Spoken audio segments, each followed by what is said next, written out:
Rise up!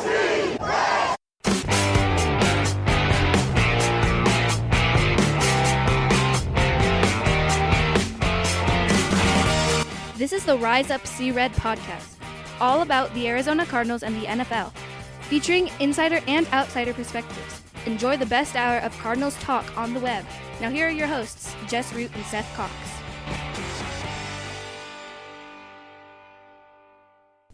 Hello, Arizona Cardinals fans, and welcome to the latest edition of the Rise Up See Red podcast. I'm your host, Jess Root from CardsWire.com, the Arizona Cardinals site from the USA Today NFL Wire.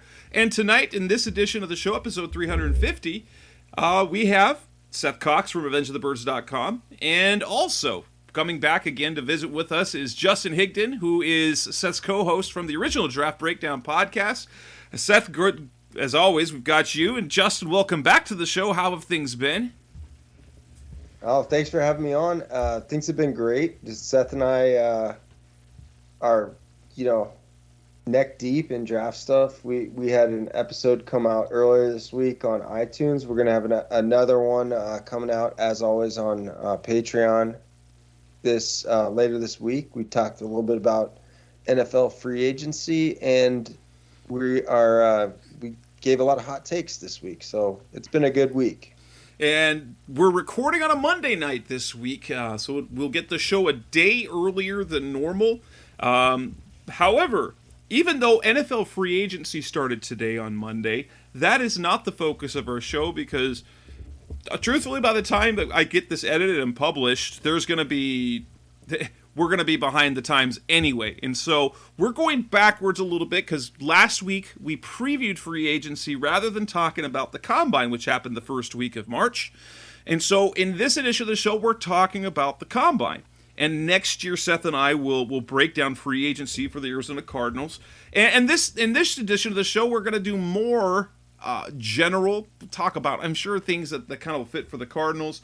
But between Seth and Justin, this is kind of a bonus edition of the original Draft Breakdown podcast, kind of driven by me a little bit. And so we're going to go through the different positions and talk about what the takeaways were, who stood out. Did anybody change anybody's mind on anything? We all are prisoners of the moment when it comes to the Combine, when someone puts up a good or bad numbers, and we've almost, too many of us feel like that kind of changes draft stock. I know Seth and Justin, and I try to as well, try to use the Combine as just sort of a piece that can either confirm or raise questions about what they saw on tape. Tell us, Seth and Justin, kind of the way you guys approach the Combine with the rest of the evaluation process. Yeah, I mean, the Combine is a piece of the puzzle, and what it does is it should give us some baselines on their athletic ability, and give us an idea of, where guys fit in. And it's something that we'll talk about tonight. But one of the things we said on one of our shows this week is talking about chasing unicorns, right? And the Cardinals have had a couple of those unicorns that you can't compare other players to them, and you can't draft guys that test like them. Anquan Boldin is probably one of the biggest unicorns in NFL history because that dude was not athletic when it came to his athletic testing. And the fact that he went in the second round, produced, a rookie of the year type of season, then ended up being a Pro Bowler. I don't know if he ever made an All-Pro team, but, and is going to be a borderline, NFL Hall of Famer with his athletic testing numbers. People go, well, that's proof that you should just throw those numbers out. And it's like, no. Actually, he's just one of those freaks in the NFL lore that you just can't compare guys to, and you can't go and justify, well, Anquan Boldin tested this way, so he should you can take a guy that runs a 4.72 at wide receiver in the second round. Like that's one of those situations. Yeah, I mean, I think that's a good point. because what the combine does is it gives you historical context for a range of outcomes. So you can look at a guy's numbers in the athletic testing, the height and weight, and you can compare him across at least the last 20, 25 years of what players have done, what other players have done in that setting. And so, like, you have a spectrum of, like, what the outcomes are going to be. So when you look at, say, a David Bell, who's a receiver from Purdue, and you plug him in, and Anquan Bolden comes out as his closest comparison, and there's not really anyone else comparable, it's going to make you think twice about where you're going to draft that guy. So that's just one example. I think, we'll talk about it, but there might be a surprise or two that comes out of these combines, and where you have to go back and look and do some projecting, because the way they were used in their college scheme is just, it doesn't translate. So you're projecting that they're going to be used in a different way in a pro scheme, and they're going to get some more production because they're so athletic. But then you kind of get into, some dangerous waters. So it's interesting. I don't think there were a ton of surprises this year, but there were a few, and it does make you go back to the tape, as we like to say. There's some will wonder about the validity of some of these tests. Take for example the 40-yard dash. How often do you see linemen running 40 yards at a full sprint? And it basically comes down, we have so much more technology. We've got these next gen stats, GPS, so we could actually track how fast they can go for how long. Will we ever see these traditional workouts taken away? Never say never, Jess, but one of the things the traditional workouts give us is that historical comparison that I'm talking about. They've been running the 40-yard dash since at least the 60s, I think maybe the 50s, and at least the legend has it that Paul Brown developed that as a testing mechanism, because that's kind of your distance on punt coverage. So if you're a punt gunner, that gives you an idea how fast you're going to get down there to cover the punt. So that kind of was adopted as the NFL speed test. If they change it up, they're going to have trouble comparing players across eras. And I think that's why there will be reluctance to do that. Absolutely. So I don't think you can say never, but one of the things, like, GPS data is cool, but you've got an adrenaline factor there. And in the middle of a game, a guy being chased down, he might have a little bit of extra juice that he doesn't normally have. The testing, it kind of gives you like a measure of consistency, and that's why I think it's here to stay. But I could be wrong. 5 years from now, it could be all about the GPS data. I know teams are using the GPS data right now. So, and the combine was supposed to be, the ability to take away all of the other situations and be your control environment, right?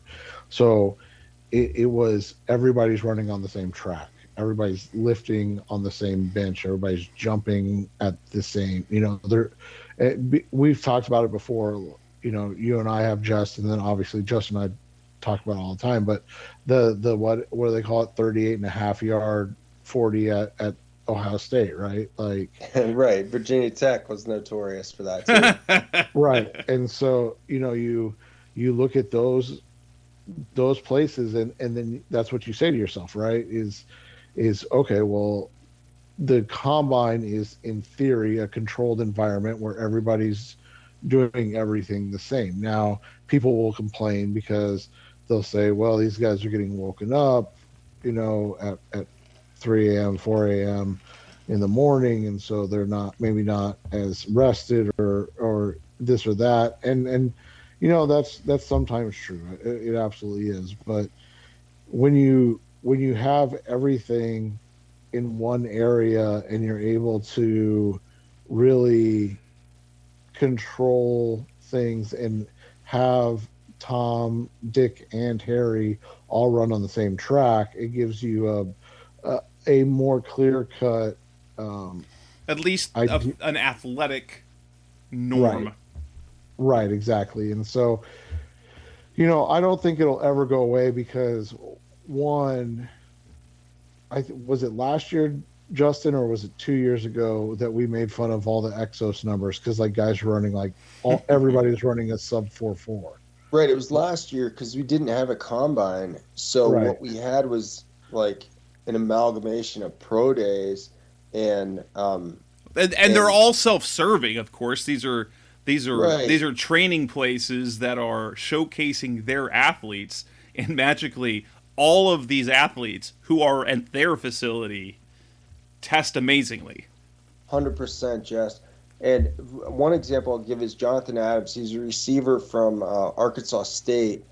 And when Exos numbers came out, he had I believe somewhere in the neighborhood of a 4.39 40. When his actual pro day numbers came out, the scouts had him measured closer to 4.59. So you're going to have those discrepancies. He was still a pretty athletic dude. He still had good for a good vertical, good broad jump.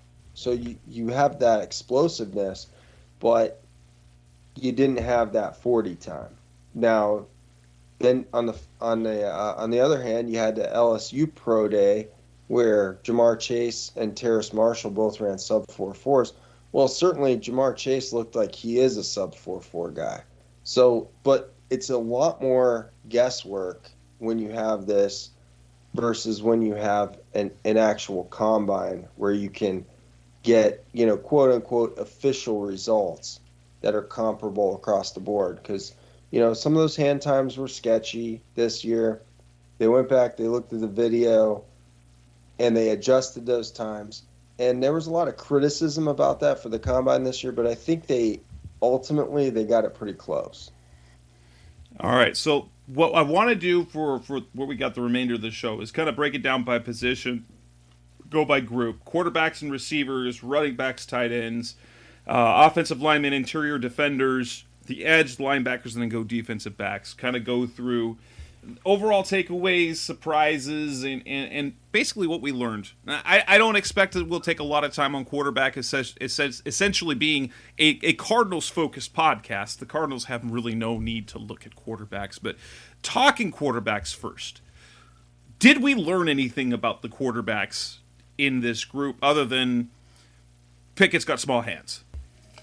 Pickett has small hands, and Desmond Ritter's an elite athlete. I think those were really the two biggest takeaways from this whole thing. Ritter ran a 4.52 40 and measured in at 6'3", 211. I mean, that's like good running back. I mean, he's actually tall for a running back, but you get what I'm like. That's a solid, strong safety build right there. Like that's a guy that has the goods.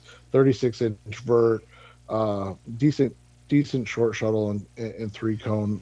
So, I mean, really good athlete. A guy that he's a quarterback who plays special teams really well, right?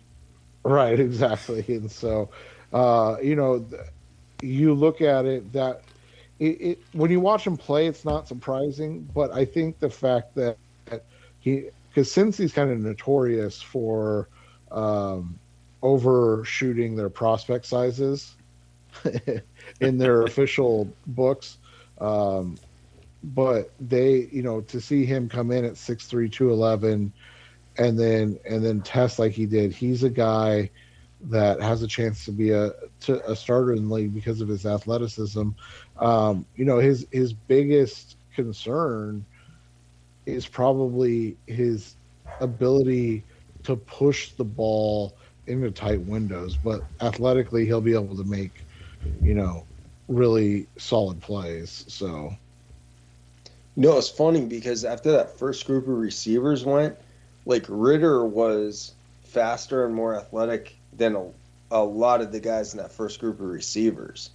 So We had Emery Hunt on our show a couple weeks ago, and he made a comparison of Ritter to Marcus Mariota, right?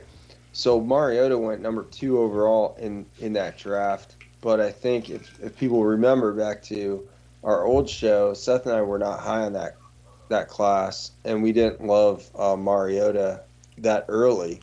And it turned out we weren't too far off, right? But so Emery's comparison was to kind of how Mariota turned out.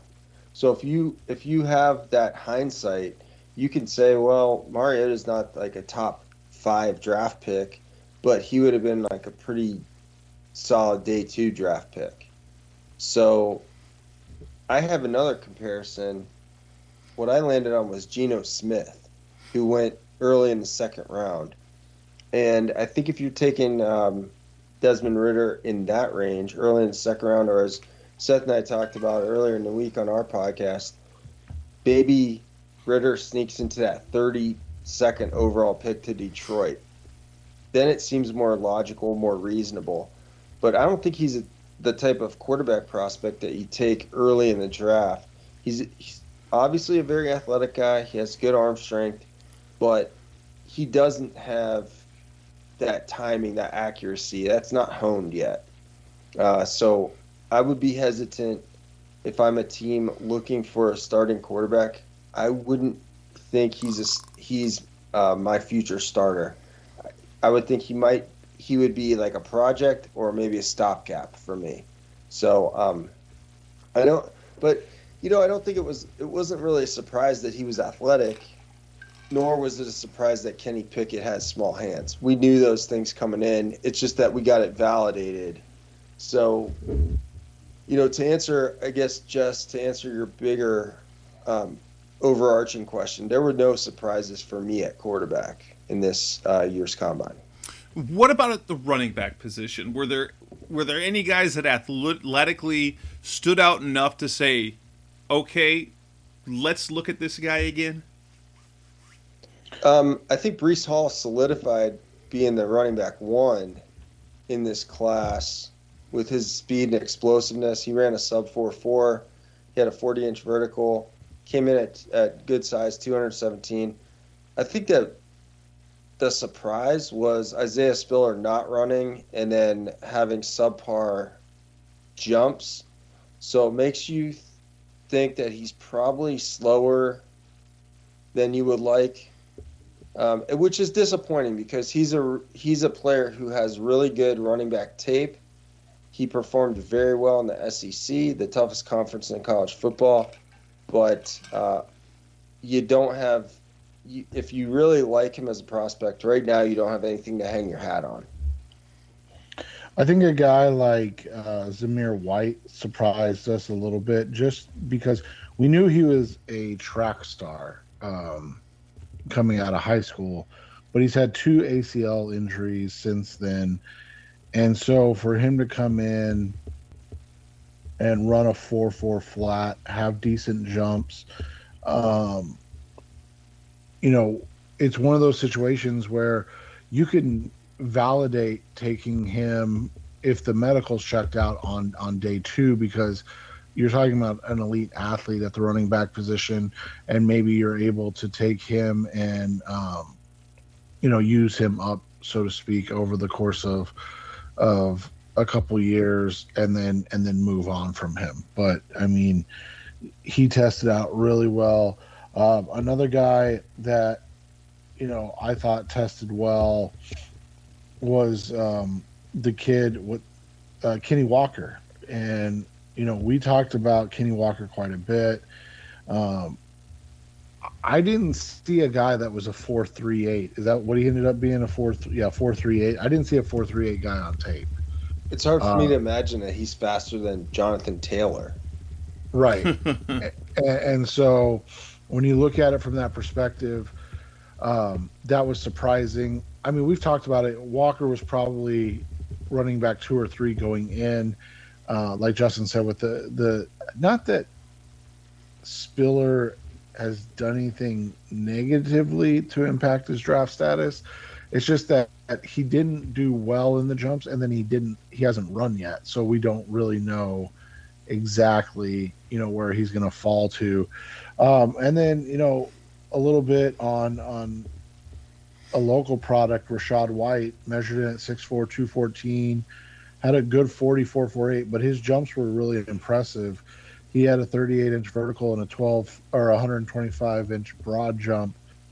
It's he's a guy that you could see being a good player in this league, and those testing numbers kind of showed that he is a guy that can be in a rotation in the NFL and be productive.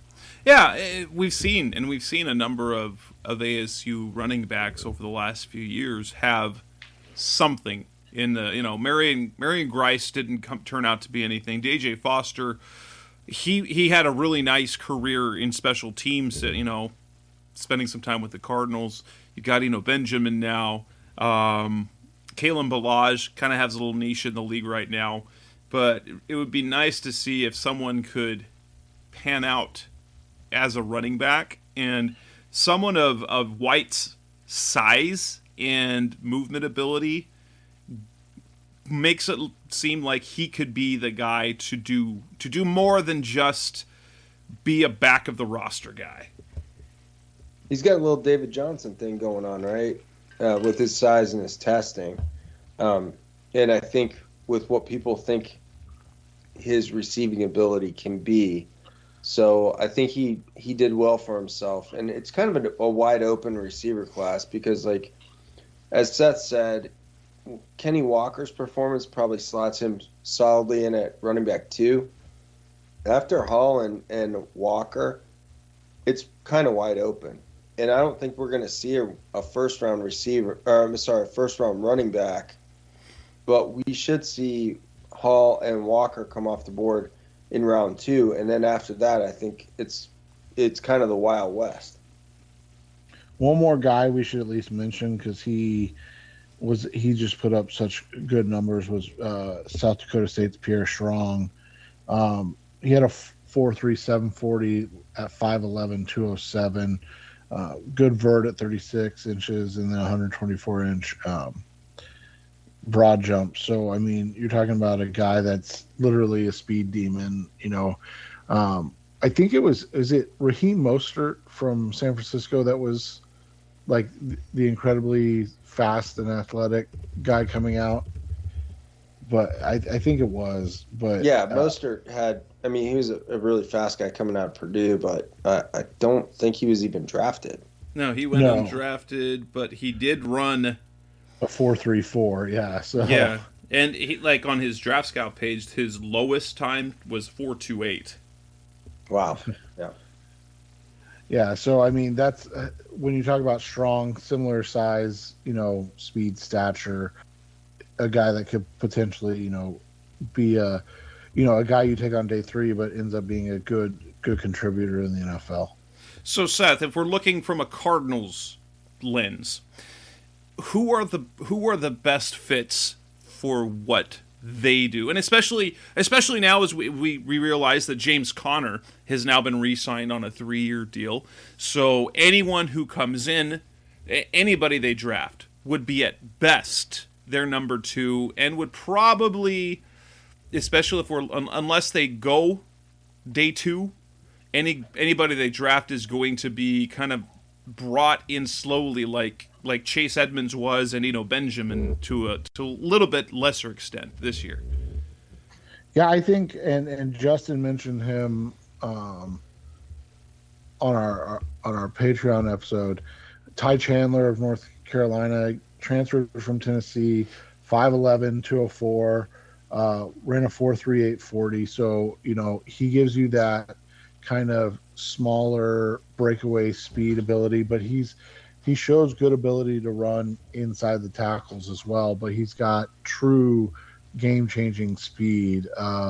He's a guy that you could probably find on day 3. I mentioned Strong a little bit. Another guy that, again, a little undersized, but put up really impressive numbers and had a really solid career at Iowa was Tyler Goodson.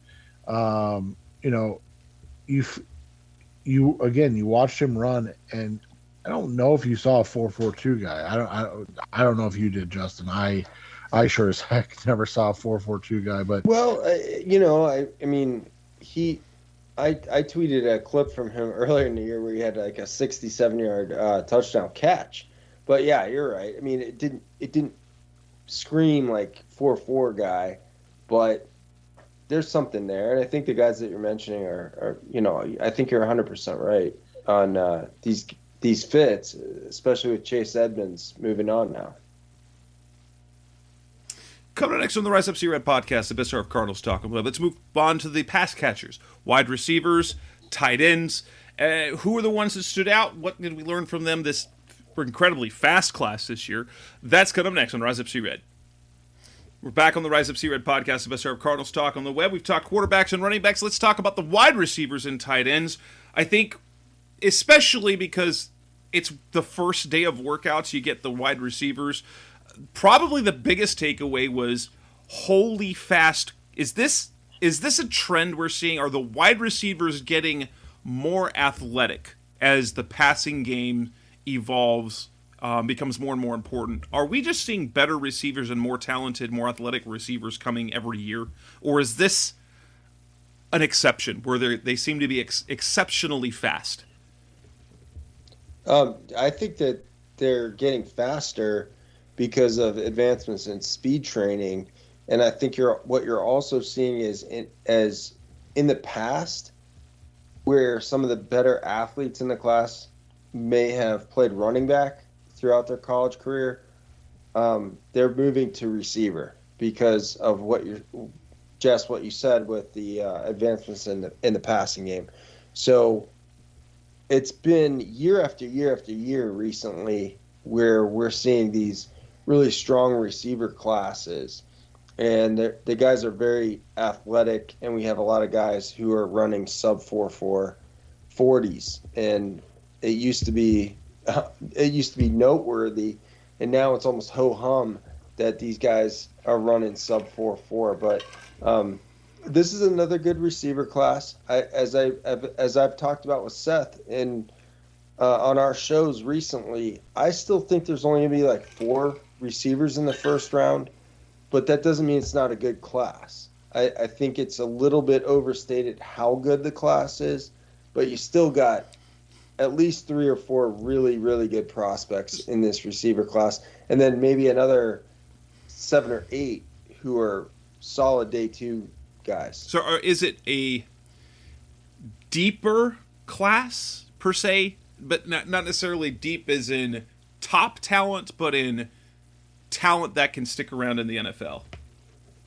Yeah, I mean deeper than last year or the year before. I'm not so sure, but it is deep. It's another good class. It is another good class where you have a guy like I'll throw a name out, Sky Moore, who's going to go on day 2, probably 3rd round, maybe even 4th, who compares pretty favorably from an athleticism standpoint to like a Golden Tate.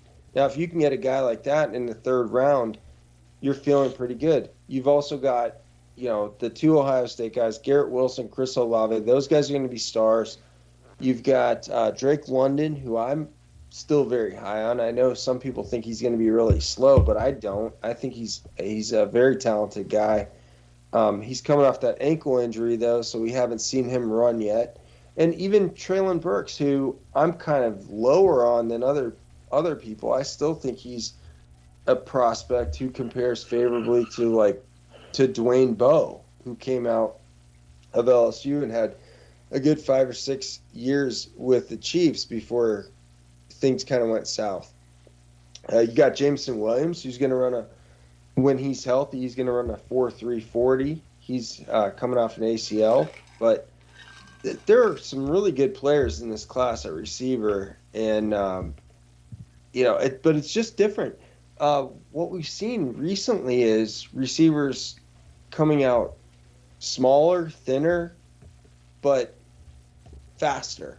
So it's interesting. The historical comps kind of shift, but you still get some good outcomes. And I think this is a good class. I'm bullish on receiver in this class. So if let's take some of the bigger names. So you've got Garrett Wilson, you've got Chris Olave, Drake London, Traylon Burks, Jameson Williams. Who are your favorite receivers in this class?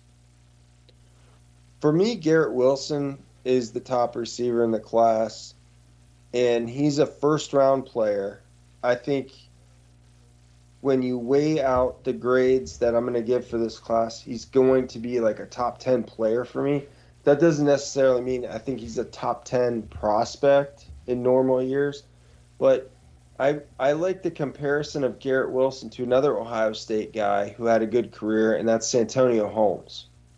Yeah, that name's actually banned on this podcast. Sorry. But at 40 times, the size, the athleticism, the jumps, everything, it's a very good comparison. And I think they play with that same kind of edge. For me, London is probably receiver 2, and they're completely different guys. Then I like Olave. Then you're talking about receiver 4. I'm probably going with Burks because I think he's more like, because I like the Bo comparison. Although he was used so much in the slot at Arkansas that he was a gadget player for them. He was like almost like how Pitt used Tyler Boyd. But I think Burks can play outside. If you watch that Alabama tape, he had a great game against them.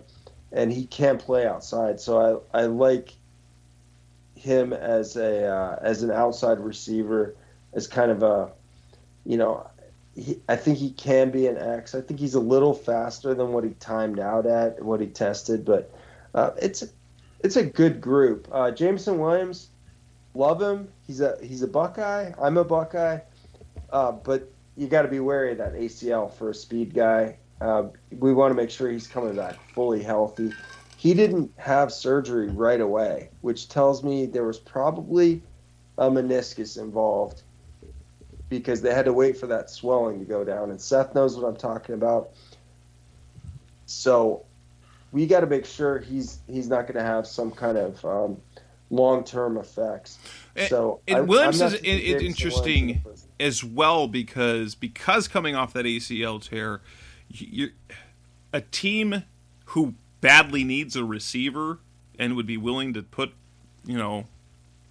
draft a guy in the first round, they're going to want production, or at least to play that first round. So it's going to be hard 100%. for a team to, unless they're already comfortable in their receiver situation, looking at a team at the bottom of the first round who's comfortable with their top 2 receivers. Maybe they've got one who's going to hit free agency in a year, so they can slowly bring him in his rookie year. Yeah, you're absolutely right. I mean, some people would maybe connect the dots to like Green Bay, but Aaron Rodgers is 38, 39 years old. Tom Brady for Tampa, he's going to be 45. Like, these guys aren't going to be around for when Jameson Williams gets healthy. A team like Cleveland's not going to take Jameson Williams at 13, although they still have a need at receiver, because they can't wait till the middle of the year for him to get healthy. So I think he's going to fall out of the first round, where before his injury, he probably was in the running to be the first receiver picked. Not that I would have taken him as the first receiver, but it's unfortunate. I still think I really like him, and that 4.3 speed is legit, and I think he'll get back. The ACL surgeries that they do these days are fantastic, but I just wouldn't take him that early. I think he's probably going to be receiver 5 or 6 for me. You had a guy like Williams that wasn't able to test, like you said, and then because of the knee injury. And then you had a Drake London who hasn't tested because of an ankle fracture. But you did have some really interesting guys outside of the known top guys. Justin mentioned Garrett Wilson. Chris Olave was a sub 4.4 guy, and it looked like he was jogging. You want to talk about a guy that just has a different kind of speed to him. And then you have guys that were a little slower, and I do mean a little, but that are really intriguing. He mentioned Sky Moore, more of a slot guy, probably not going to fit what the Cardinals want. But you got a guy like Alec Pierce, who, by all intents and purposes, was maybe the freakiest athlete of the wide receiver group. 6'3". And Seth, I think he ran a 4.33 official. Did he? 4.41 is what I've got listed here for Pierce. Oh, you got 4.41? Yeah. Yeah. So he was 6'3", 211, 4.41, but he had a 40.5-inch vertical and a 129-inch broad. We knew he was going to be a freaky jumper coming in because he was like an all-state volleyball player as well. So he's just a special athlete at that size at 6'3", 211. Christian Watson, you and I talked about how just insane the numbers were for Christian Watson. 6'4", 208. He runs a 4.36, 38.5-inch vert. He goes 136-inch broad jump, and then so Trey Lance and Christian Watson on the same offense, and they didn't throw the ball. Right, exactly. And so that's the big thing with Watson is he's not got a lot of he doesn't have a lot of production over 4 years at a small school as a size speed freak. And that's always the biggest concern with these guys. Justin's talked about it before, and this isn't the comp in and of itself, but it's a pretty similar situation to Stephen Hill coming out of Georgia Tech when he was a triple option, wide receiver, but he tested like a complete freak of nature and then just never developed. If you're getting Watson outside of this top 50, I think you're in a good spot. If you're having to draft Watson back in of round 1 or one of the first picks in round 2, I just feel like you're really setting yourself up to be disappointed because this is just a guy that hasn't produced enough to justify that. And yeah, the 4.36 at his size is really, really astonishing. But you've got, like I said, you got an Alec Pierce who's the same type of player who's done it at a higher level, obviously at Cincinnati. You have a Jahan Dotson who played with absolutely dreadful quarterback play while he was at Penn State, and he looks like a guy that should be able to be at worst a good number 2 in the NFL. And then a guy that I've talked about before that I like, even though he ended up not being as big as we were sold, and that's why you always kind of wait for all of these numbers to come in. But that was like Jalen Tolbert. He came in at 6'1", 194. He only ran a 4.49, but he had a decent vertical and broad. He looks like a guy like a Marvin Jones type of player that has been in the NFL, I want to say, for 10 years and consistently produces. He's never going to be a number 1, but if he's your number 2, you're probably not going to be in a bad spot. Justin, I want to get your opinion on a guy we haven't talked about quite a bit, and that's another Georgia guy in George Pickens. 6'3", 195, ran a 4.47. Coming off a knee injury, I'm not worried about his jumps just because he is coming off that knee injury.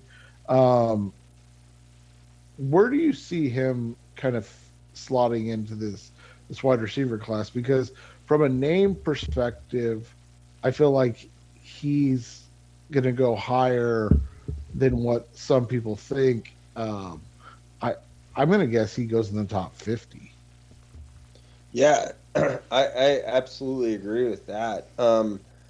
I am pretty high on Pickens. He's my receiver 5 in this draft. So that translates to probably a guy who's a borderline first round pick, because I think there are going to be 4 receivers picked in the first round. So I think Pickens ultimately goes high in the first round, but he's a great example for you to bring up because as we just talked about Christian Watson, would you rather take a 23-year-old FCS guy who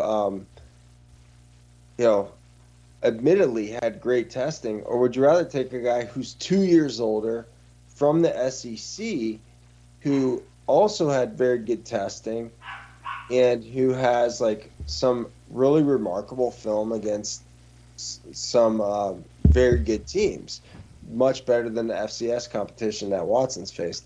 So you look at Pickens, he had that fantastic diving catch in the FBS playoffs where he laid out, caught the ball, rolled over, kept the ball off the ground. It was a fantastic textbook catch. When you do the athletic comps, you don't have a lot to work with because he didn't do the full range of testing, and he did come in under 200 pounds. But you can come up with a guy like Ashley Lilly, and that doesn't sound flashy, but he was a first-round pick, and he had a decent career. So if you're talking about a floor career comp, that's not too bad. That's really not. I'll take Pickens over Watson and several other receivers over Christian Watson too. I like Pickens. I think he's put up good tape against tough competition. He did have the ACL injury, but he came back in time to play not only in the playoffs but in the SEC championship game. So, guys, it shows me he has a good work ethic. I really like him. I think he's going to be a good player. Looking at the tight end group, is there obviously when you're looking at some of the athletic stuff, you see the numbers from Trey McBride. He's the fastest of that group. Did he show that I've heard comments about but I've heard he was super productive for Colorado State, athletic but not necessarily explosive. Is that and I know he didn't do some of the jumps. He did the vertical. He did the 40. Did McBride match what was shown on tape? I don't think so. I think McBride, in this draft season, he measured a little bit smaller than what we thought and what was advertised. I think he's more of an H-back type than a true inline tight end. And tight end is traditionally a position where rookies come on very slowly. Like, you don't have a ton of tight ends who hit the ground running as rookies. And especially in a class like this where I don't think there's going to be a first-round tight end. So I think the door is wide open for a guy like Jeremy Ruckert from Ohio State, who came in at 6'5", 250, but who didn't test at the combine, to have a great pro day and emerge as the tight end 1 in this class and go in the middle of the second round or even early third round. So, McBride had great stats. He had flashy stats, lots of catches, lots of yards, not a lot of touchdowns this year. And Seth and was I it 90 catches, only 2 scores? Right. And Seth and I named him the tight end of the year for our podcast. But when it comes to prospect, I think there is something left to be desired because this is a guy. He was at the Senior Bowl. He came in, like I said, more H-back size. I think there's tape of him being well covered by Jalen Petrie, who's like a honey badger sized safety. And to me, that's more impressive for Petrie from Baylor than it is for McBride, who, even though in a lot of those clips he makes the contested catch, but you're talking about a 6'3.5" guy, 245 pounds, against like a 5'10", 195 safety. So, color me unimpressed. I think this tight end class has a lot of players who are decent, and they're going to have good careers. But think of Harrison Bryant for Cleveland, who was a 4th-round pick. I don't think there's no Gronks in this class for sure. A couple of guys that jumped out that were a little surprising from an athletic testing standpoint. The first one was Jelani Woods out of Virginia. He was a transfer from Oklahoma State, went to Virginia and put up massive numbers this year. In his career, he was... Seth, shout out to the Shrine game. They had him there. And he was a quarterback recruit, which is also interesting. Right. And so he was he had, I'm trying to add it up real quick, 31 receptions in his 3 years at Oklahoma State. He had 44 receptions for just under 600 yards and 8 touchdowns this year at Virginia. He came in at 6'7" and 260 pounds, ran a 4.6 140. He is a big dude, massive size, good length at 34-inch arms, which is unheard of. It's crazy to see what he did in the combine, because it made you want to go back and watch what the hell Oklahoma State missed. And how did Virginia not do better? And then you're like, oh, wait, he's at Virginia. No, their quarterback wasn't too bad. The lefty, I don't remember his name. He threw for Brendan Armstrong. Yeah, he threw for 12,000 yards this year in that offense. And that's what I was going to say is, you've got Oklahoma State, which is really a run-based offense, at least since Mason Rudolph graduated. And now, Virginia, which was run and shoot, man. I mean, it was so much passing. Armstrong threw for over 400 yards several times last year. So, good move to transfer, right? Yeah. And then another guy, and I've always liked him, and then he retired, so I don't even know if he's a draftable prospect, honestly. But that's Grant Calcaterra, former teammate of Kyler Murray, transferred to SMU, had a really good year, 6'4", 241, ran a 4.6 240. He's a guy that had to retire because of concussions. I don't know. Justin and I looked that up. Was that mandated by Oklahoma that he retire, or was that a personal choice? Do you remember? My understanding was, in this situation, it was a personal choice. We've seen it it was Jalen Phillips who ended up transferring from UCLA to Miami. Because the coaches wouldn't let him. Right. So, my understanding was Calcaterra was not mandated by the school, but I could be wrong on that. I don't have knowledge on that. But the thing is, he tweeted out that he was retiring. I think the kid just had a change of heart. He got healthy, and he missed playing, and then he came back for SMU. He had a really good season. And it's good to see him back. I mean, I don't think it has to be automatic for these guys. I think sometimes the system is a little bit too much of a babysitter for people.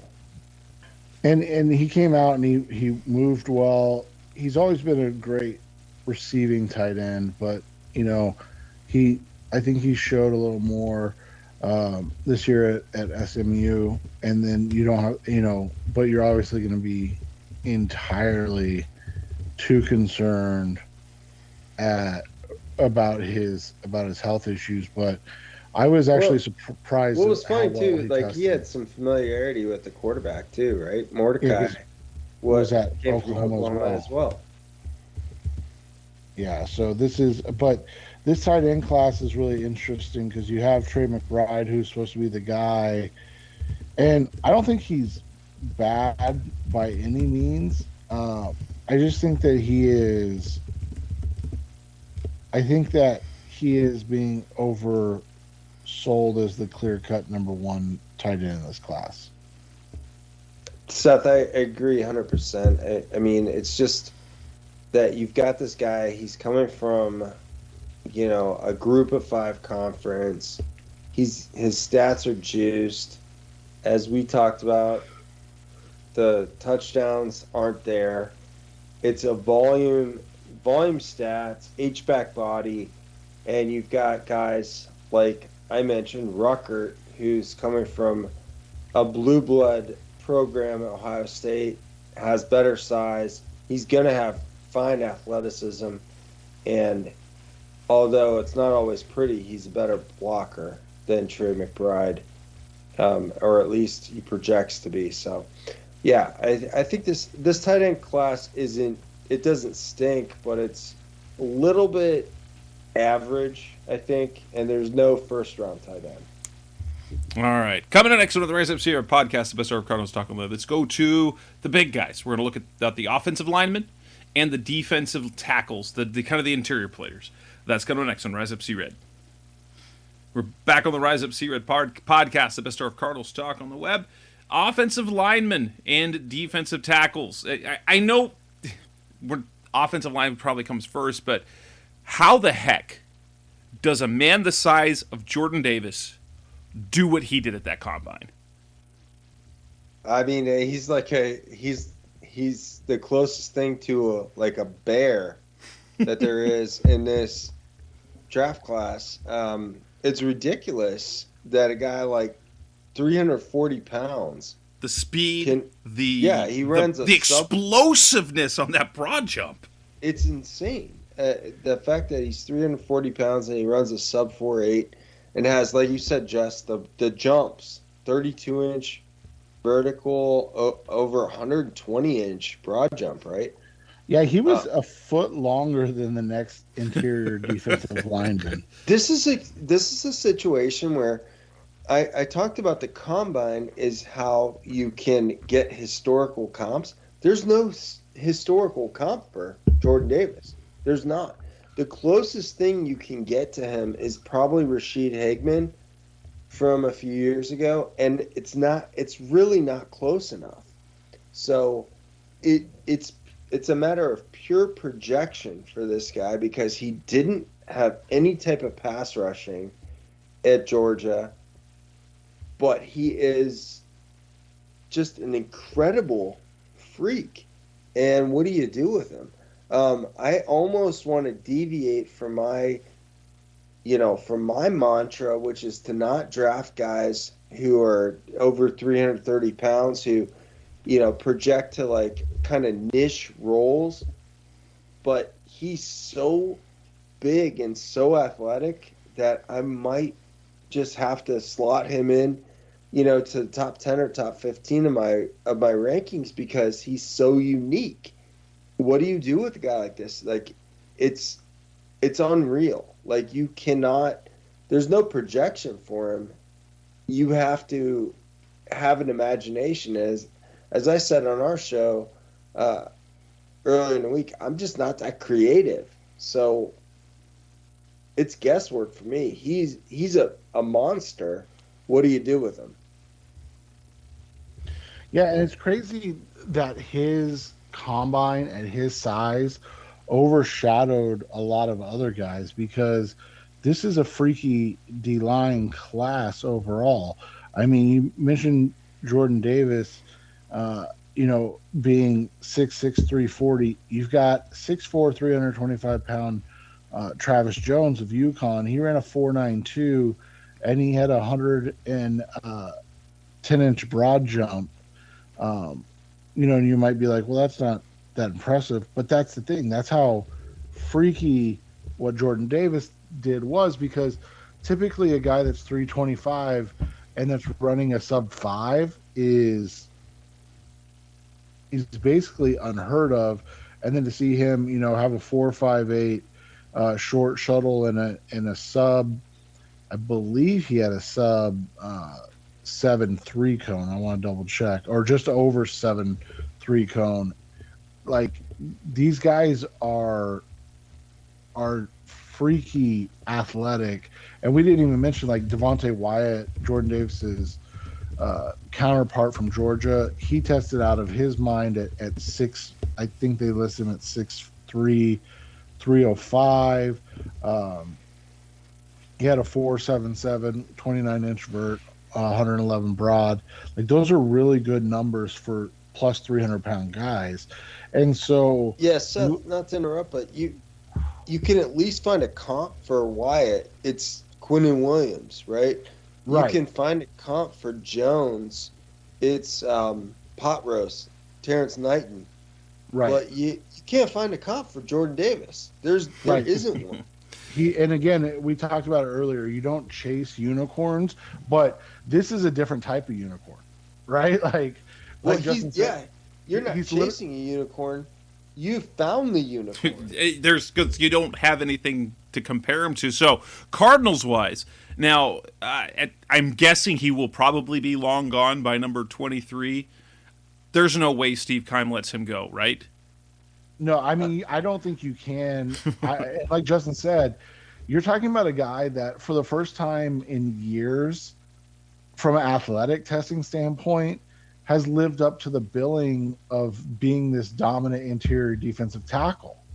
The last couple of years, we've had Quinnen Williams, we've had Derek Brown go in the top 10, and it was based on their play, and then they were, like you said, like Justin said, they're good athletes for their size, but it wasn't like they're freak athletes. Now you've got a guy that's got really good production on the field, lacks in pass rush, but when you watch him at Georgia, he came off the field a lot in pass rushing situations, which, because Georgia has so many athletic freaks that they're dropping into coverages, and they're able to do different things with guys.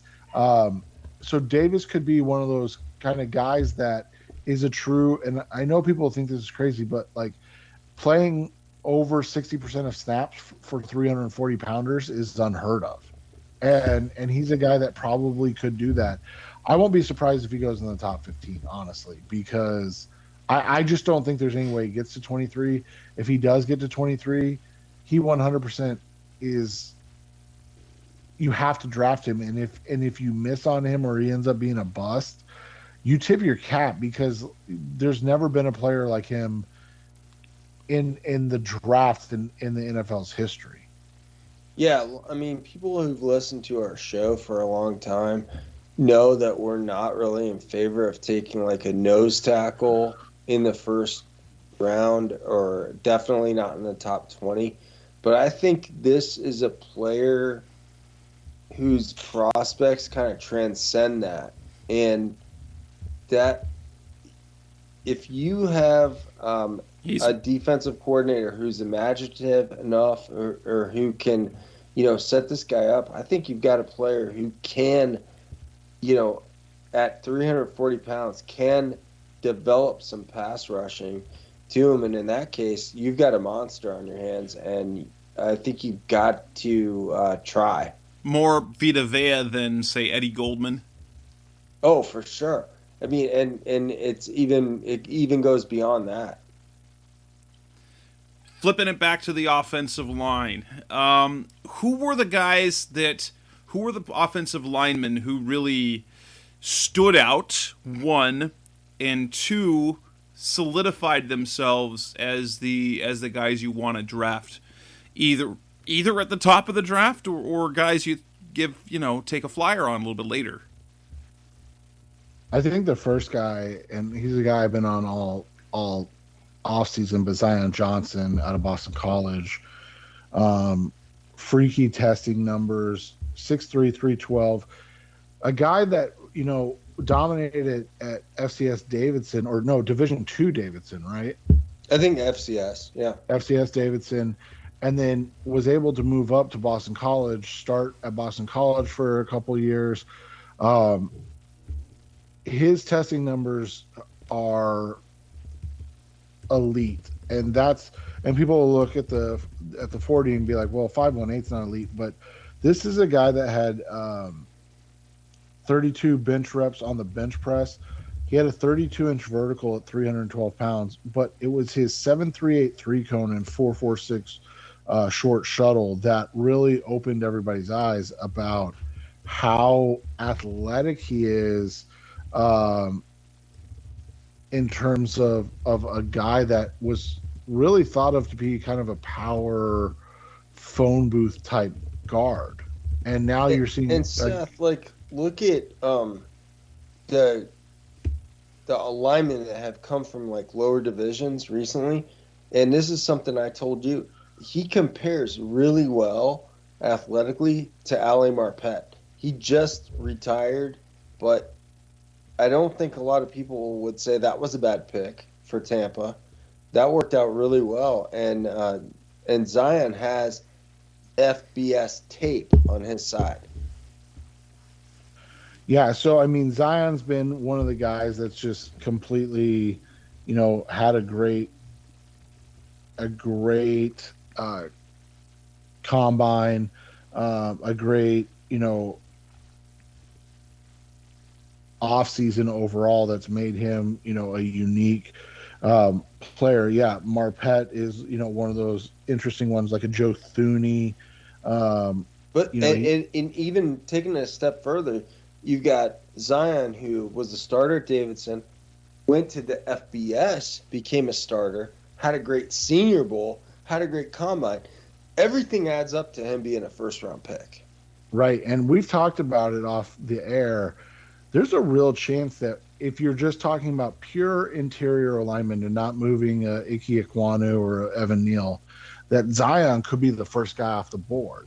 Because on the flip side, while Zion really, really did a nice job, a guy that kind of floundered a little bit, and it goes along with the running back we talked about earlier, was Kenyon Green.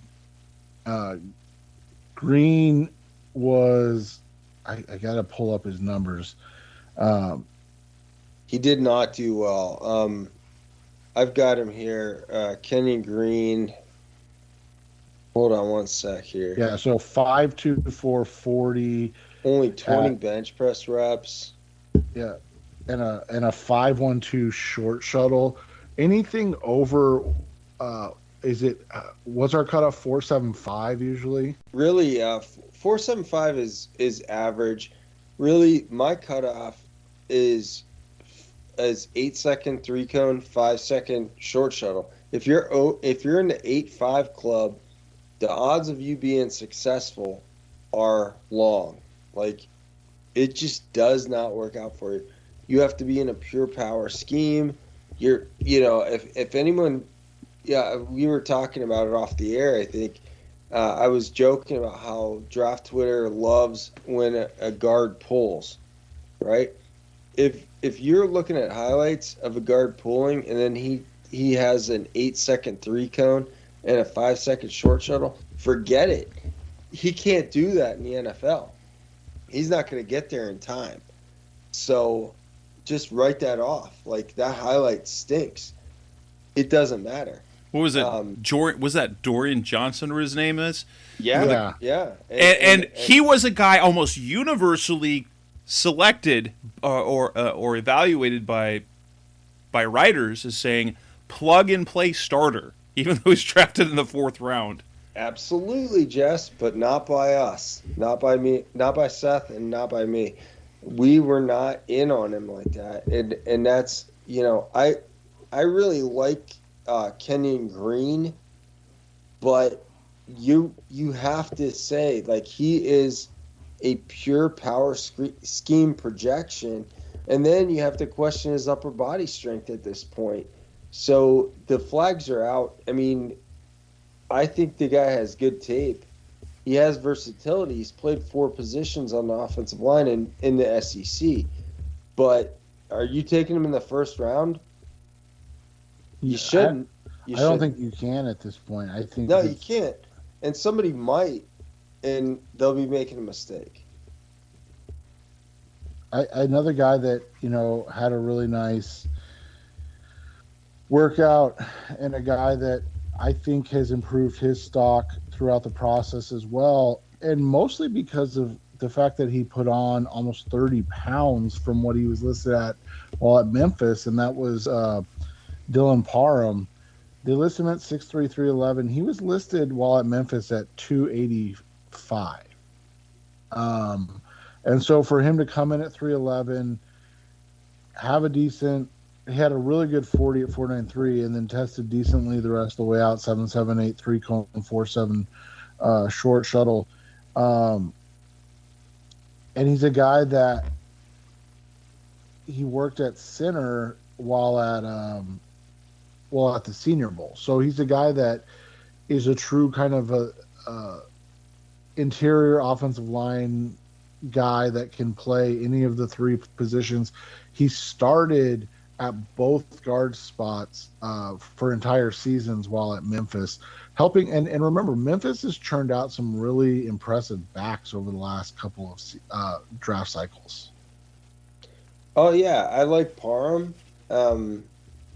And Zach Tom from Wake Forest is another player who's along the same lines, where he's played multiple positions. He tested really, really well athletically, and it's, you don't think of Memphis or Wake Forest as football factories per se, but in recent years, these programs have start to produce more and more NFL draft prospects. So those are 2 guys I really like that are kind of under the radar right now. And they had fantastic combines. In particular, Zach Tom. A guy that really tested out of this world and is going to make a lot of people go back and watch his tape. But there are weight concerns in the 2 light, and that's Arizona State's own Kellen Diesch. Diesch kind of lit up the combine, 4.89 40, 32.5 inch vert, a 7.77 3 cone, but he had a 4.43 short shuttle, which is really, really elite in terms of short shuttle testing, but he only weighs 301 pounds. And so at 6'7", 301, you're talking about a guy that needs to put on 10 to 15 pounds. He didn't do the bench, and at that weight, that's always a concern. And then he's got shorter arms at 32.25 inch at 6'7". So he's not, and that's always a concern with these guys, is that these elite athletes with elite size or like elite height at 6'7", but that lack, maybe the strength or the thickness, but he moves extremely well. I hope Diesch can get to the third day, because that's where he belongs, because then you can bring him along slowly. I worry that a team's going to jump on him because he did test out so well and really played, just okay while at ASU this year. I think you would probably agree with me on that. It wasn't like he was an elite guy while at ASU. Yeah, Seth, I think he's going to be a day 3 guy because he has short arms, he's top heavy, and he is also going to be 25 before his rookie year. So he's a a total kind of upside projection where you're not going to put him at left tackle. He's going to be a guard or he's going to be a right tackle. And you've got a lot of teams where you don't want to have a 6'7" guard because your quarterback is short these days. So that's something I don't think a lot of people talk about anymore. Like, some of these guys aren't athletic enough to play left tackle. In Deitch's case, he's athletic enough to play left tackle, but he doesn't have the arm length that you want or the experience. He's only a 2-year starter. So you don't want to put a project like that at left tackle. So what are you going to do with him? You're going to put him at guard, not for Arizona when you have a 5'9" quarterback. Not even for Cleveland, where you have a 6-foot quarterback. So, I think he's an interesting guy. I think he helped himself out a lot with his testing at the combine, because I think he goes from being undrafted to being drafted late, but he is still a kind of a niche prospect because he's not going to fit with every team. Cut over to next on the Rise Up See Red podcast, the best ever Cardinals talk on the web. Let's bump to the edge and the linebackers. Not that we want to talk that much about linebackers because we already have too many of those on the Cardinals, but that's cut on next on Rise Up See Red. We're back on the Rise Up See Red podcast, the best ever Cardinals talk on the web. We're going to move to the pass rush, to the edge rushers, and talk a little bit about the off the ball guys. I think Cardinals fans would like to see the Cardinals avoid any elite prospects at inside linebacker, take a flyer on some guy late, but especially the pass rush, the edge guys. Who were the most impressive? We know that one of the most impressive was Trayvon Walker, and which leads to the interesting discussion about what do you do with a guy who performed at that level in terms of athletic testing, but then you look at his production, he had 9.5 total sacks in 3 seasons at Georgia. Which do you trust more? So I think he's a prospect who's analogous to Ezekiel Ansah, coming out of BYU. Didn't have a ton of production from a sack standpoint, but you saw on tape there was the athleticism did show up. And with Walker, what's interesting is he shows up very well as a run stopper. I wasn't sure about his athletic testing because there's not a lot of pass rush. And you look at his high school numbers, there was a big jump. But he did improve in the areas where you might expect improvement in a good strength and training program. So there's some projection here.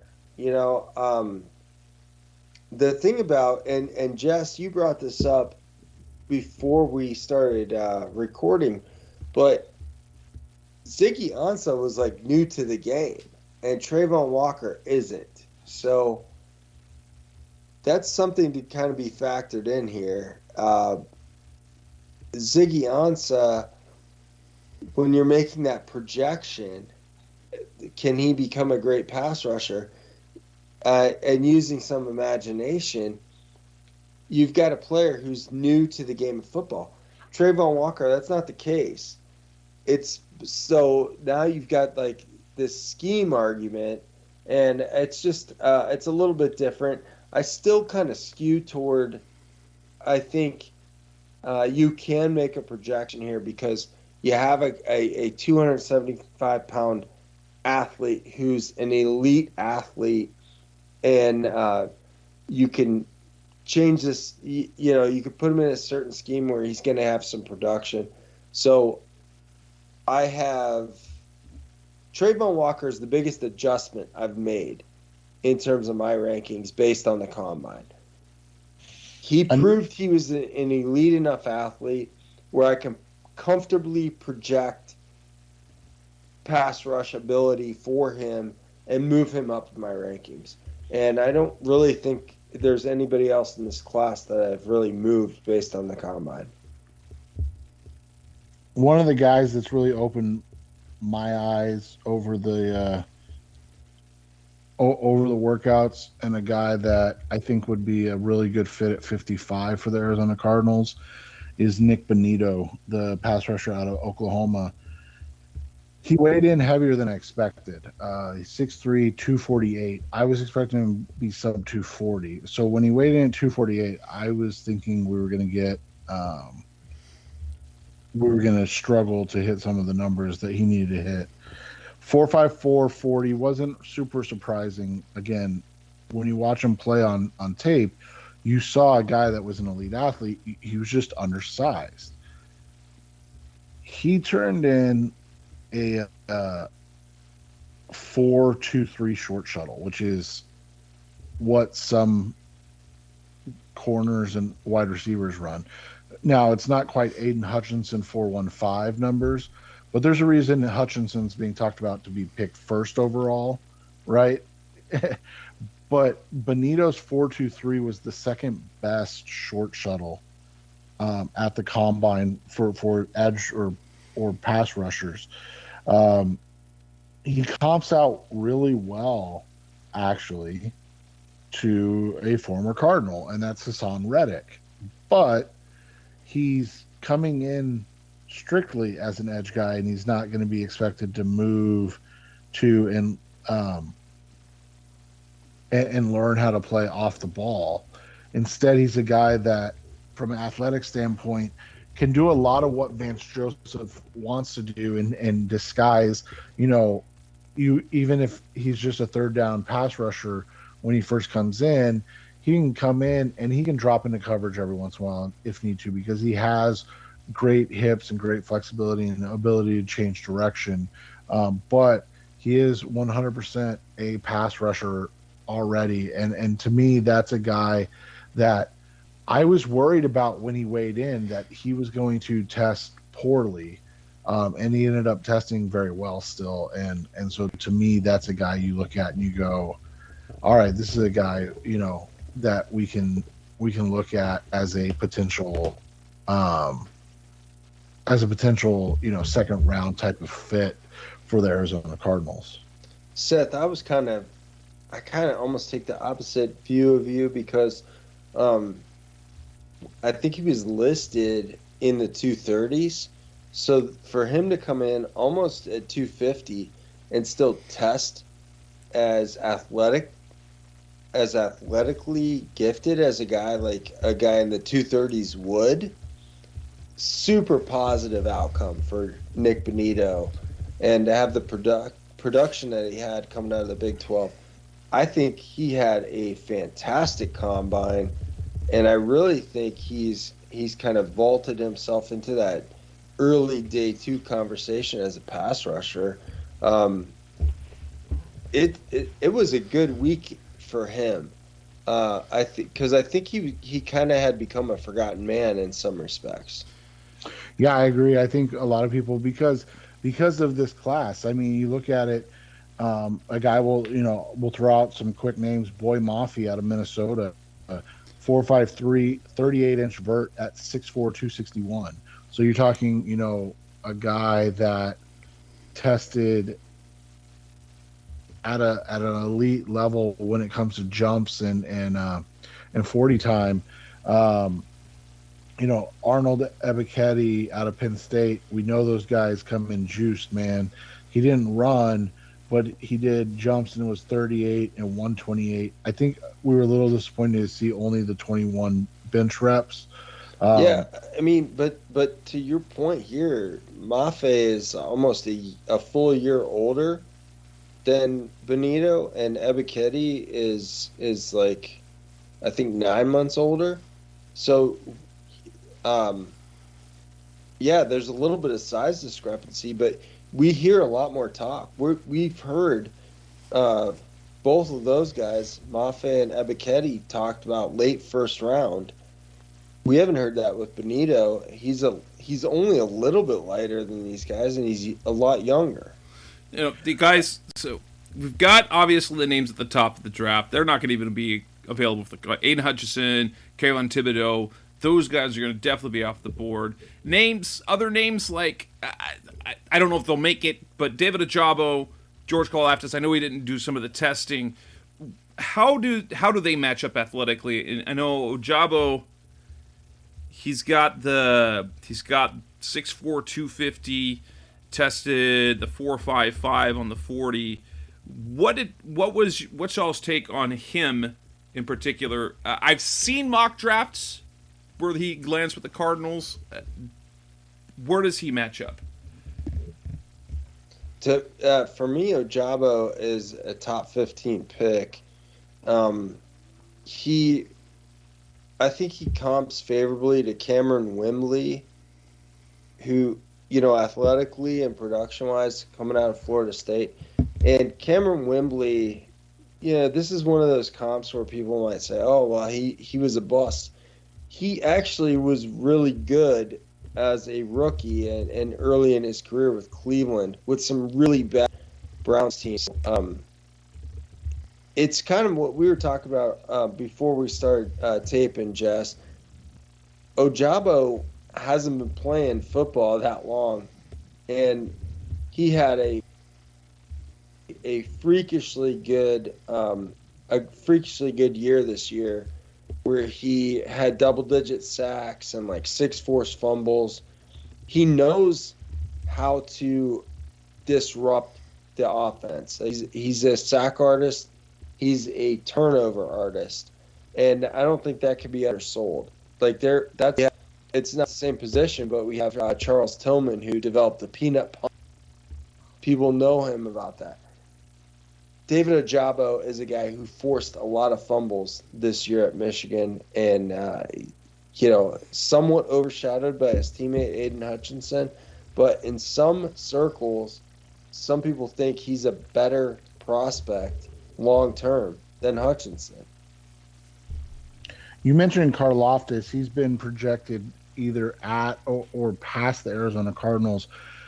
He didn't run everything, but he did do a couple things. Came in at 6'4", 266, 38-inch vert, which is incredible, and a 4.36 short shuttle, which is really, really good. I think the biggest concern people probably had was he only did 21 reps on the bench. But when you look at it from, the perspective of that vertical and then that short shuttle, you have an explosive athlete with good change of direction ability. Justin and I have been pretty staunch on that. Karlaftis is one of the 10 best players in this class. And I think that testing didn't really change anything. And Karlaftis is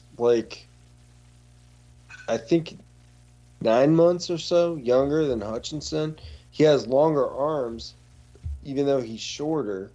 One of the things that, Karlaftis is an elite athlete because he was on the water polo team, the Greek national water polo team. And I don't know if anyone's ever played water polo, but you have to tread water for an hour. Those guys are so. I have an old friend who did that in college, and yeah, oh, wow. This is a dude who's 260 pounds, and he's treading water for hours at a time. You don't understand the amount of strength or athleticism that takes. It's remarkable. I'm not concerned about the bench press. Seth and I have been talking about this for years. When you have longer arms, the bench press becomes less meaningful. I mean, it's certainly noteworthy if you have long arms and you put up a ton of reps, but it's not end-all, be-all. The fact that Karlaftis has that kind of vertical and that kind of broad jump, it indicates a tremendous amount of strength, especially lower body explosiveness. Not worried about his 40. He's going to he's going to have 40. So what if it's 4.8? It's still going to be explosive enough at that size where, I mean, he's a remarkable athlete. You don't have a ton of sack production, but you're also talking about it's not a blue blood program. He's going to be fine. Anybody of note among the off-the-ball linebackers? Let's try and avoid the top guys in the first round because we don't want the Cardinals going anywhere near those. They can't. They can't really do that again, could they? I hope not. No way. Well, Devin Lloyd is the top guy, I think, and I think he's being a little bit oversold. I've compared him to Zach Cunningham, so he's a day 2 guy. We've seen him in mock drafts in the top 10. Like, that's wild to me. Because Lloyd's a good player, but he's a 4-year guy who runs a close to a 4.7, and I don't think all that blitzing and all that pass coverage is going to translate. So, I mean, I guess you talk about the Georgia guy, Nakobe Dean, and he's undersized as well.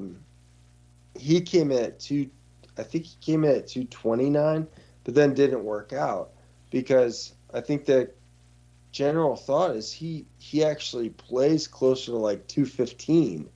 So I think he came in to the combine to weigh in at a strong weigh-in, but then he's going to shed weight for his testing. So I don't love off-the-ball linebacker in the first round ever. I think probably the most impressive guy from a testing standpoint might have been Damone Clark from LSU. He tested very well, and he also came in at like 6'2.5", almost 240 with long arms. Ran a sub 4.6 40. Had a huge year. Like, I think he might have led the FBS in tackle. So that's probably the most impressive guy, and I still think he's going to be there on day 2. A couple day 3 guys for like the Cardinals if they need help at on special teams. DeMarco Jackson out of Appalachian State, 6'1", 233, ran a 4.55 40. He's been a special team standout on at App State, and can plug in over the course of the next couple seasons. Malcolm Rodriguez out of Oklahoma State, 5'11", but 230. God, can you imagine? But he ran a 4.52 and had a 39.5-inch vertical, which is absurd. Like, Seth, wasn't he a quarterback in high school? I think he might have been, yeah. I think he was. And so, yeah, I mean, 5'11", it's hard to see a guy that can play at that level. But he's, incredibly athletic. And again, big time contributor on specials. All right. Coming on next on the Rise of Red podcast, the best hour of Cardinals Tech on the web, where we've best hour nearly 2 it might end up getting to. Talk about the defensive backs. We're not gonna worry about the specialists. We don't care about what the specialists test at the combine, but defensive backs. That's coming next on Rise Up See Red. We're back on the Rise Up See Red podcast, the best hour of Cardinals talk on the web. Defensive backs who stood out, safeties and corners. The Cardinals don't really need safeties, but they could always use safety depth. So those are guys you're probably going to be looking at on day 3. Who are the cornerbacks of note athletically, at least from what we saw from the combine? The guy we didn't see who's going to be the most athletic corner in the class is Derek Stingley Jr. And what's interesting about him, Seth and I kind of touched on this on our show earlier in the week. I think people are kind of forgetting how elite he is athletically and how, his freshman year was so fantastic. Now people are going to start to use the last couple of years against him, but 2020 was the COVID year, and then 2021 he had the Liz Frank injury. I get it. There's concern that Stingley is going to come back from that list, Frank, but there's no indication that he won't. It's not like some like 70s ACL career ender that things used to be like. So I don't really get it. I think there's some prospect fatigue there, where you have this fantastic prospect, but you haven't seen him for a while, so you just get bored with him and you start to slot other guys in. Now, obviously, people like Sauce Gardner from Cincinnati. I think there's something there, but you have a competition leap. You have a guy who's played a lot of zone. He hasn't faced a lot of elite receivers where he has to play man. I think that this is a player who has a lot of promise, but might have a steeper learning curve than people really think. So when you talk about corner, those are the two guys that are at the top of the list. And then you go to the Washington guys, Kyler Gordon and Isaiah McDuffie. And I personally I'm very not enamored with these guys. They don't have the on-ball production. And in Gordon's case, he was built as this athletic freak, and he ran a 4.5. So you've got guys with short arms who aren't as fast as they were built. So I'm not super high on this cornerback class. Yeah, there's a couple guys that tested out of this world. The first one is a guy that Justin has talked about for a while, Tariq Wooten, out of University of Texas, San Antonio. 6'4", 205, ran a 4.2 640, has a 42-inch vertical. At his size, it's kind of like what you talked about with Jordan Davis earlier. The difference being he's not a guy that has shown ball skills. Now, Justin, he's the guy that moved over from wide receiver, correct? Exactly. He was a receiver until 2 years ago. So he has only played corner for the last 2 seasons. It's Brandon Williams. Right, except he's done it in the in what, Conference USA? And he's built like Kevin King, who Seth and I talked about on our show earlier in the week. It's like I watched I poured over the Senior Bowl practice tape, not the one on NFL Network, like the actual tape, and I just did not see it with this guy. I mean, you have the elite athleticism, so you've got to kind of slot him into a certain area, but this guy's being billed as a potential late first rounder. No way. Not at all. Well, and it seems some of the most athletic, at least the fastest guys, were guys who did not. We've got Zion McCollum 4.33. You've got Kalen Barnes ran yes, 4.23 out of Baylor. Yeah, and he he's kind of just a guy. He was a Texas State track champion, so that's not shocking. Tyquan Thornton, a receiver from Baylor, was the fastest receiver. Again, this is a Shrine Bowl guy, not a Senior Bowl guy. To Jess's point, some of the all-time historic top 40 times don't translate to NFL success, so be careful.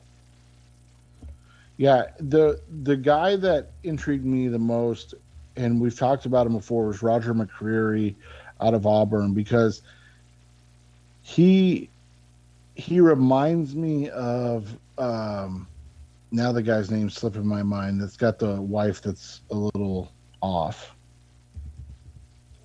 in the NFL. Played for the Bucks. Played for the Dolphins, right? Brent Grimes. Grimes. Yeah, right. yeah. because he came in at 5'11", 190 pounds, but he's got super short arms at 28 and 7/8 inch. Ran a 4.5, but he plays incredibly physical. Like, he also was timed at 4.4 out of high school. So we have like actual documented evidence that he's faster than that. I really like that comp, and I really like that you brought McCreary up because Seth, you and I have been high on him all year, and he has tape against some really high prospects coming out of the SEC, and this is a really good example of like how the combine is just not the end all be all. So in some cases, I mentioned Trayvon Walker, where I've got to go back. I've got to project that he's going to be a better NFL player than the production that he has.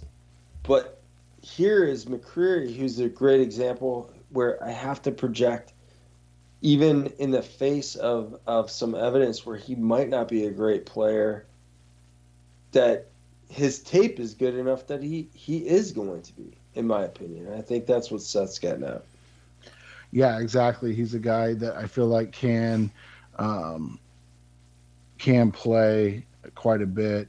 When you look at the safety class, it's pretty high end, and then it drops off pretty quick. I mean, you've got guys like Lewis Seen, Dax Hill, Jaquan Brisker, and then of course Kyle Hamilton. Those are the big names.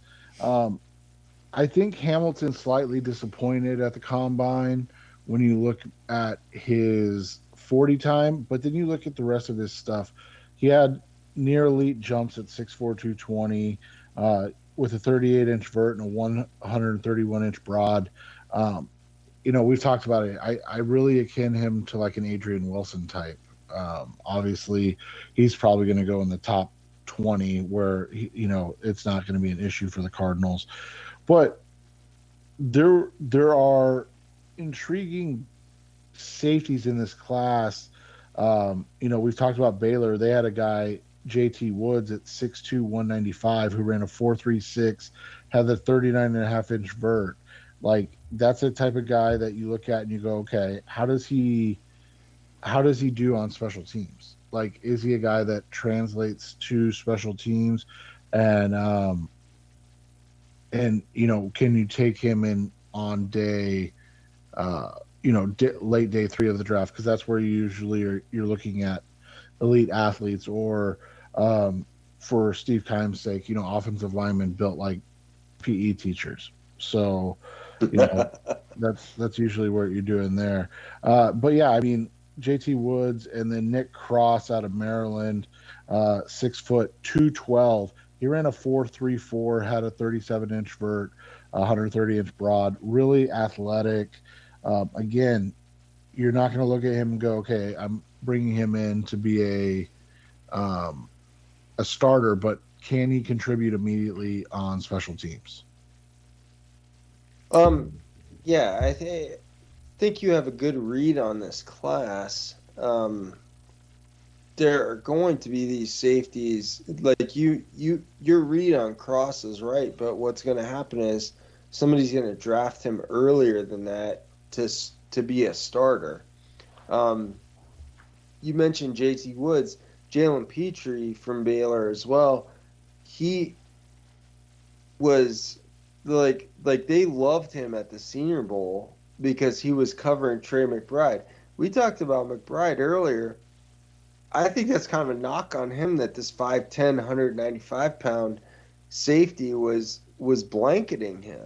Okay, so McBride did make the contested catch over Petrie, but then Petrie kind of looks good in the process because he's so much smaller. So he starts to get some kind of honey badger comparisons, right? It's interesting the way people grade safety. I've always thought that people grade safety kind of like they grade quarterback, in that there's a positional scarcity that pushes safeties up in the draft. And you don't have to look too far for this. Like the guy last year, Richie Grant from, I think, UCF, ends up going in the first round for Atlanta. That guy had no business going in the first round. You had Jimmy Ward going in the first round to the 49ers a few years back. He wasn't a first-round player. These guys are good players, but they're not first-round prospects. But you're chasing dragons here because you have a positional scarcity and you feel like these guys could play nickel and play safety. Don't do that with this safety class. I think, Kyle Hamilton, he is the guy, and the reason we're not too worried about his 40 time is because he's coming off a lower leg injury that caused him to miss most of the season. This guy, he's actually faster than what he timed. He's one of the few people I'll make an excuse for when it comes to the combine because he did have that injury and he does have that explosiveness. So when it comes to the safety class, I think there are guys being overvalued right now. And Kyle Hamilton, be careful. Don't let him fall too far. He's not – I don't think he's Derwin James. I don't think he's that good. But don't let him fall too far just because of that 40. He's still explosive. Justin's worried he's going to fall to 20 and the Steelers are going to draft him. Yeah, not going to lie.